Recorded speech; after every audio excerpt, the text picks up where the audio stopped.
بسم اللہ الرحمن الرحیم۔ السلام علیکم، میں منیر شاکر۔ بات کر رہے تھے ایک دوسرے کو دعائیں دینے کی۔ ہم جو ایک دوسرے کو دعائیں دیتے ہیں اس کا کیا مطلب ہے، اس سے کیا ہوتا ہے۔ تو بات کرتے ہوئے یہ لائٹ چلی گئی، بات مکمل نہ ہو سکی۔ تو بہرحال وہی بات ہے کہ یہ ہم جو ایک دوسرے کو دعائیں دیتے ہیں دیا کریں، یہ سے محبت، مودت، اخوت، خیر خواہی، اپنائیت اور نیک آرزوؤں کا یہ اظہار ہے، ہمدردی ہم ایک دوسرے سے جتاتے ہیں۔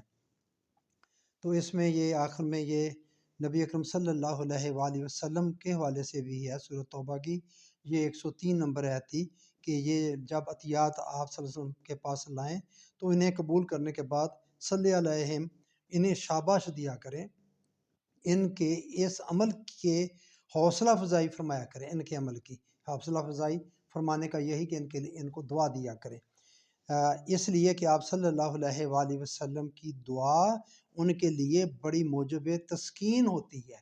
یہ توبہ کی 103 نمبر ایسا ہی ہوتا ہے، اگر آپ کو کوئی دعائیں دے، بزرگ کوئی دعائیں دے تو بندے کے دل کو ایک طرح سے اطمینان ملتا ہے، تو اچھی بات ہے۔ لیکن میں نے جیسے بتا دیا آپ کو، ہوتا ہے اس سے یہی ہے جو کچھ میں نے بتایا، اس سے یہ نہیں ہوتا کہ جو بزرگ وہ کہہ رہا ہے، جو کام آپ کا اٹکا ہوا ہے کوئی وہ ہو جائے گا، کوئی مطلب ایسی بات نہیں اس سے ہوتی۔ ایسا نہیں ہوتا کہ اللہ جو آپ کہیں وہی اللہ تعالیٰ ویسے ہی کر دے، یہ نہیں ہوتا۔ یہ اس طرح کی آرزو تمنا خواہش جو کرنی ہے اس سے ہوتا نہیں ہے کچھ۔ اصل بات یہ ہے کہ دعا کا جو مطلب بتایا کہ یہ تمنا ہے، آرزو ہے، خواہش ہے۔ تو اس پر تھوڑی سی بات آگے میں عرض کرتا ہوں۔ حقیقت حال یہ قرآن کی آیت ہی ہے، سورۃ نساء کی 123 نمبر۔ حقیقت حال نہ تو تمہاری آرزو کے مطابق ہے اور نہ اہل کتاب کی امیدوں پر موقوف ہے، جو برا کرے گا اس کی سزا پائے گا۔ اللہ کے قوانین کی جو خلاف ورزی کرے گا اس کو سزا ملے گی، آرزو کرنے سے نہیں کہ کوئی آرزو کر لے کہ نہ ملے سزا، ایسا نہیں ہوگا۔ کیا ہر شخص کو وہ میسر ہے جس کی وہ آرزو کرے؟ جس چیز کی تم تمنا کرو کیا وہ چیز اس کو مل جاتی ہے؟ یہ سورہ نجم کی 24 نمبر آیت ہے۔ ایسا نہیں ہوتا۔ جھوٹی تمنا اور فضول تمناؤں نے تمہیں فریب دیا، یہاں تک کہ اللہ رب العزت کا حکم آ گیا اور تمہیں اللہ کے احکامات کے بارے میں دھوکہ دینے والے نے دھوکے میں ہی رکھا۔ وہ وہبی خصوصیات جن میں اللہ تعالیٰ نے بعض کو بعض پر برتری دی ہے کی تمنا نہ کیا کرو۔ یہ دعا کریں کہ یہ ایسا نہیں ہوتا، اس کی تمنا کرنا۔ وہبی خصوصیات کیا؟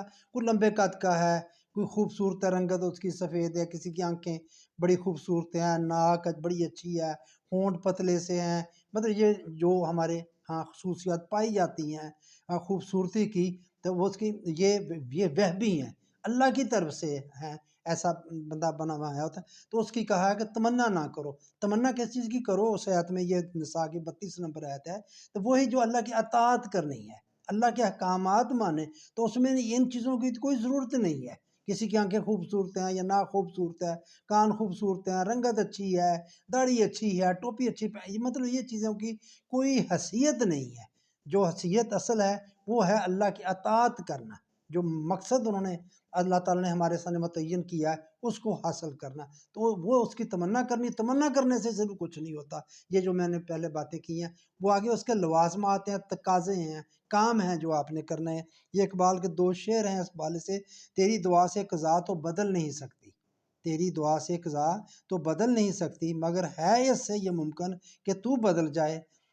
تیری دعا ہے کہ ہو تیری آرزو پوری، تیری دعا ہے کہ ہو تیری آرزو پوری، میری دعا ہے تیری آرزو بدل جائے۔ بس یہ شعر ہیں، سمجھ لیں ان کو خود ہی۔ میری دعا ہے تیری آرزو بدل جائے، ہماری بندوں کی آرزو جو ہے اس کو بدلنا چاہیے۔ وہ کس کے مطابق ہونا چاہیے؟